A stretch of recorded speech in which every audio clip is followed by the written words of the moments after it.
If you use hosting a webmail and want every email you send to look more professional, adding a signature is one of the easiest upgrades you can make. In this video, I'll show you exactly how to add a signature in hosting a webmail step by step, so you can include your name, business details, phone number, website, or anything else you want at the end of your messages. This is a quick setup, but it can make a big difference in how polished your emails look. If this tutorial helps, don't forget to hit like and subscribe for more simple software guides like this.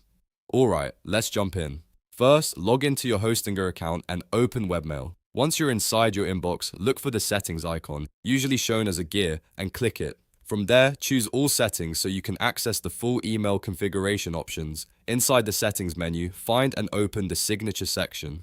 This is where Hostinger lets you create and manage the signature that will be added to your outgoing emails. Next, select the email account you want to set up. This step is important if you manage more than one mailbox because you want the signature to be attached to the correct address. After that, click into the signature box and type or paste in the signature you want to use. You can keep it simple with your name and role, or make it more detailed with your company name, contact information, website, and social links. Once your text is in place, format it however you like. You can adjust the style, spacing, and layout so it matches your brand or personal preference. If you want it to look clean and professional, keep it easy to read and avoid overcrowding it with too much information. When everything looks right, click Save to apply the changes. That's the key step that makes sure your new signature is stored and ready to use. After saving, go back to your inbox and start a new email to confirm the signature appears automatically. If it does, you're all set. From now on, every email you send through hosting a webmail can include your custom signature, helping your messages look more professional and consistent. And that's how to add a signature in hosting a webmail in just a few easy steps. If this video helped you out, make sure to like this video, subscribe to the channel, and turn on notifications so you never miss the next tutorial.